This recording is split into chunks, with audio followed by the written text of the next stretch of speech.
So I'm going to start with Matthias. You and I once, I remember online, we talked about the Electoral Act and how much it has set us back, especially given the fact that in 2019 the president has said he couldn't assent to it for reasons that revolved essentially around the proximity, all right, to the 2019 general election. But now we still have some time, long time before the next general election in this country. We're told that having passed this bill just on Tuesday here, the leadership of the National Assembly will do a transmission of it to the president in the course of next week.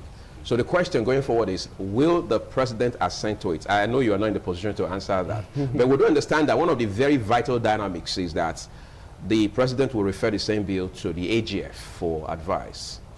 We hear that some governors of the APC, led by the governor of Kebbi State, Bagudu, are now in Abuja in an effort reportedly to lobby Malami SAN, so he can also influence the president in the direction of not signing this bill into law.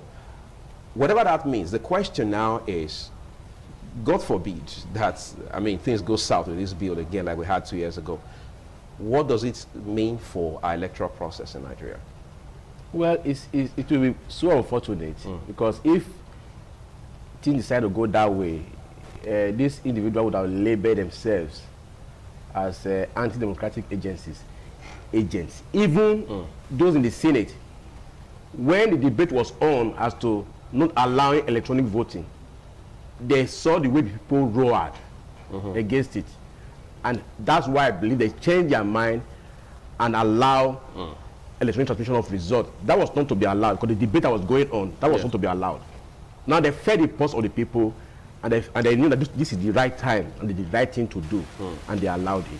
Now, having now allowed it, another set of individuals who are in their own selfish interest, I want to use the word, because if you allow electronic transmission of results, it will not be for the good of everyone, for a transparent process. And when there's transparency, there will not be violence. Because, they say peace without justice is a graveyard peace. And peace is not the mere absence of tension, but the presence of social justice. So if people vote and their vote counts, will there not be social justice? Will there not be calm in the society? Will there not be security? So if you are trying to hoodwink the people, fine, let us just do it. We know how we used to do this thing.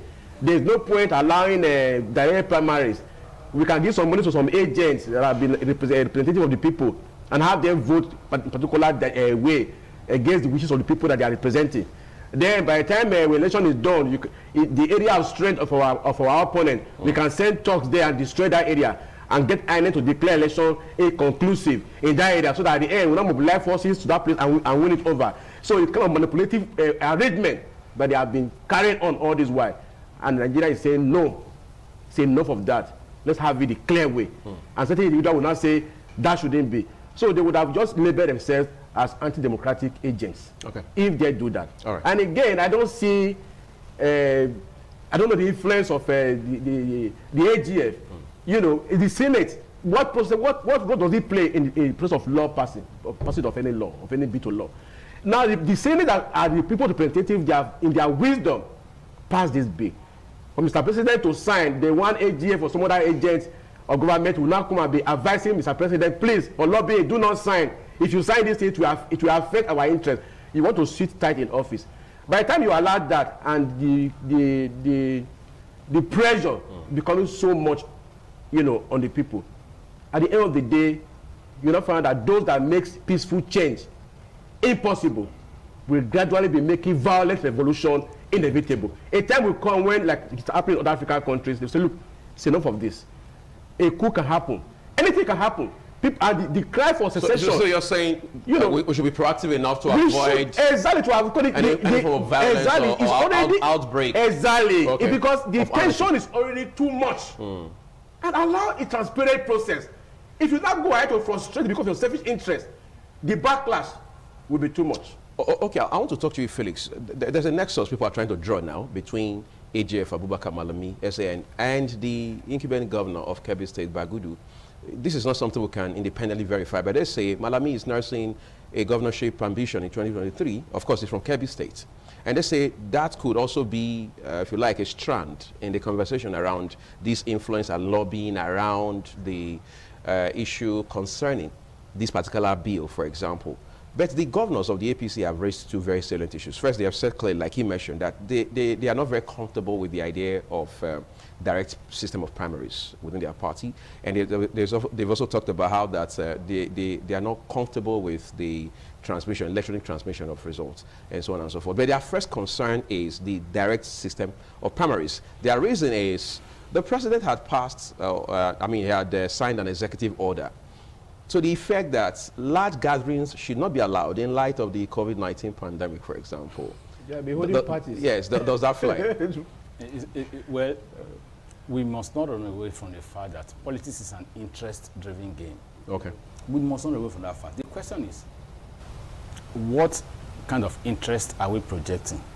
Is it the interest of a group over the majority, or the interest of the majority over the group?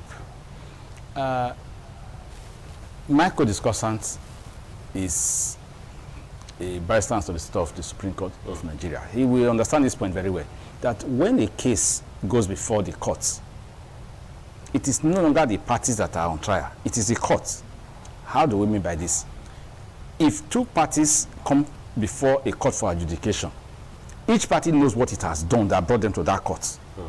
But it is the court that has to now be fair and firm to adjudicate. In the interest of justice. In the interest of justice, I'm also looking at the law and also consider what is equitable. Now, these politicians, you will not expect anything different from them. It will be self-deceiving to believe that Nigerian politicians have suddenly become angels, that they will not become so nice.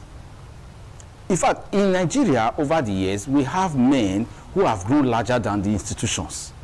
That is why this kind of discussion will come up where it is becoming a problem, it's a thing of apprehension that the AGF may likely advise the president not to assent to a bill. But let me also tell you that under the capacity of the National Assembly to propose and to pass bills, they can override the president.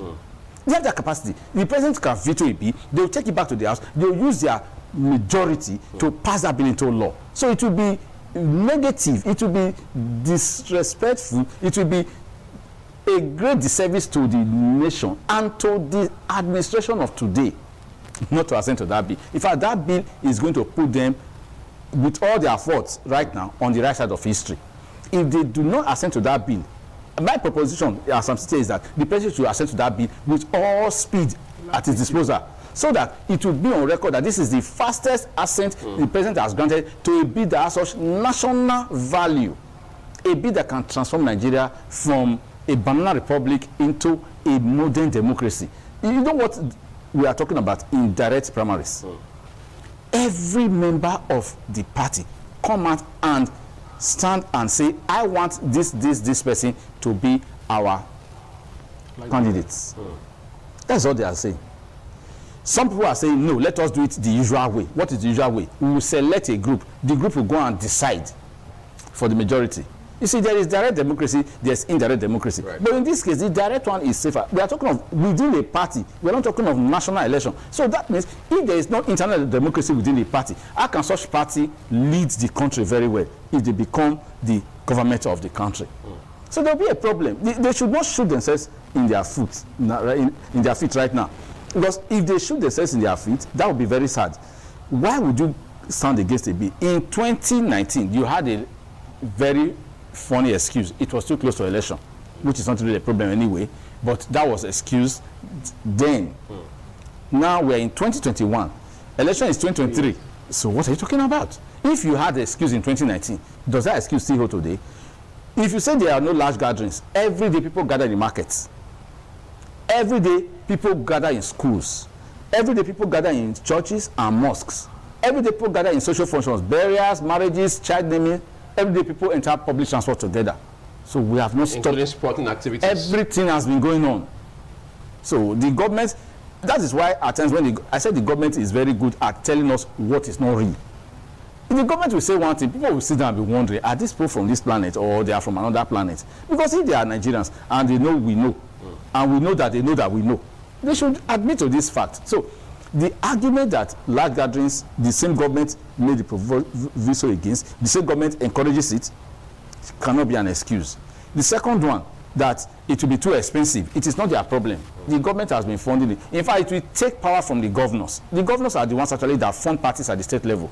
That is the problem here. If INEC is actually able to manage political parties very well, and parties use what we call uptake or crowdfunding to make sure that every card-carrying member pays a subscription to the party and it is accounted for, the issue of money bags hijacking political parties will cease to exist. Because that's what governors, actually it is even the governors that are against direct primaries mostly. Because the governors are seeing the threat it represents to their ability to manipulate the parties in their different states. Because the conclusion is that at the state level, the governor is the leader of the party. Right. So the state chairman does not really call the shots. If the governors agree that in the interest of democracy, we have had our shot, this thing has not helped us, let us define new measures to help this country move forward, which is their patriotic duty. It is not a personal duty, it's patriotism. Unfortunately, our political leaders in Nigeria do not express true patriotism. What they have is stomach infrastructure mentality. They always want to benefit. They are not looking beyond their tenure. If they look beyond their tenure, they can make name, and that name will outlive them. They become heroes and icons. But sadly, they are looking at how much can we accumulate today. What you accumulate today will be frittered away by your successors. Why don't you build your name? And if this bill is passed by the president, we are hopeful that he should pass it. He would have made his name, no matter the fault the government has had. People will remember, oh, it was under President Muhammadu Buhari of APC that Nigeria changed its voting culture. Because two critical things are being brought now: electronic transmission and direct primaries. Direct primaries will reduce the excesses of violence, money politics in internal party selection mechanisms. Then, the transmission. If today I'm sitting in my room, I can send money to someone anywhere, so long as there's internet connection. I can buy data from my room. I don't buy the recharge card on the road anymore. I buy it from my room. I gift it to people. I can also get. If it is possible, all I need to do is have my password and data. And I have BVN. What did we do all these things for? There's this thing called endgame. When you are saying BVN, all lines must be registered. What was it meant for? All bank accounts must be registered. NIN has also been brought in. All names must be attached to a national database. What are these things for? They are get towards something. Right. So we have reached the growth level in terms of economic and technological infrastructure whereby this country can do some of these things. And we should stop playing to the gallery. Oh, it's not possible. It is possible. It is we that choose not to do what is right. If Nigeria, as I always will say in my lectures, I tell my students that we did not invent this technology. We are acquiring them. So we should not be excusing the inadequacies. When you are acquiring technology, you go for high-end technology. It means, therefore, that if you are buying a phone today, you are not going to buy a Symbian phone. Obviously. You are not going to buy an analog phone. You are going to buy the latest type of Android phones or an iPhone. You are moving ahead with time. So why are we going back to 1960 model of election if we are in 2021?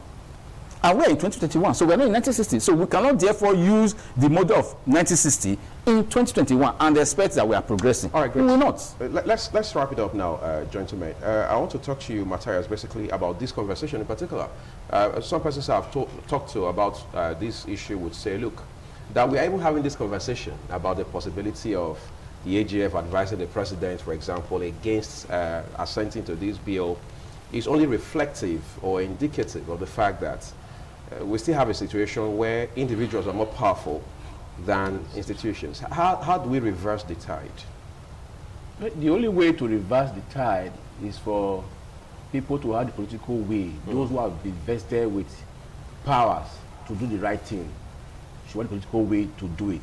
Like has been noted, the members of the Senate National Assembly can override the president, even if the advice comes. Because the AGF is not the Attorney General of like an appointee of the Mr. President, the Attorney General of the Federation, the entire country, Nigeria. Hasn't that been the conversation, really? People have asked whether he's the president's personal lawyer or the AGF for Nigeria. The way he has been carrying on, it appears that he's acting in the capacity as the personal lawyer of Mr. President.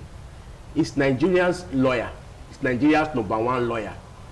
All of us So if he feels the tide, he feels the pulse of the people, and say at an era like this, what the people desire is what those in the National Assembly have done. Why will he advise Mr. President otherwise? Even when Mr. President, you know, undertakes a legal process that is contrary to law, he stands in a position to say, Mr. President, no, don't go that way. It's against public policy, it's against the Constitution. Please, all these orders you are making, please bring it down and go this other way. Rather than advising him in the wrong, people have agreed that we should pass this bill. They have passed the bill. Mr. President, please give assent to it. And yet you are saying that you want to advise the Mr. President not to sign. Whereas we have an independent electoral commission. But the electoral act and the Constitution, they have full control over the procedure to be adopted in elections. They have. And I want to expect the court to begin to give decision along that line. More often than not, they look at what is already captured in the electoral act to see whether or not they have the power to do whatever they have to do. If they are independent electoral, if they are INEC electoral commission, and they have powers under the Constitution, they can issue guidelines, and that guideline could be taken as laws. But more often than not, they will not look at that. They will look at what exactly has been codified by the National Assembly. That is where this conflict always. So who do you blame for that? INEC as an institution? Well, you cannot blame INEC as an institution. They have been given powers already by the Constitution. So are they leveraging those powers maximally? Exactly. So if whatever way they are doing it, whatever guideline they are issuing to ensure that the election moves seamlessly and and transparently, the court should also be able to embrace it and allow it to hold sway, rather than waiting for a codification by National Assembly again. Powers has already been given to you by the Constitution. You are waiting for the National Assembly to also make a law to say, okay, now this power has been given to you, go ahead and exercise it. Good. They have gone ahead now to codify it. Mr. President, please sign. And some other person is saying, no, don't sign because it will be against our interest. So what they will simply be pursuing, and enthroning this country will become sephucracy as against democracy. That sounds like new words. But gentlemen, thank you for coming on the program this morning. Felix Osarime and Matthias Oba, I want to thank you. We appreciate your presence on the program. Thank you very much. This is what we're leaving it with this discussion. We're back shortly to have a few more interviews. Stay with us.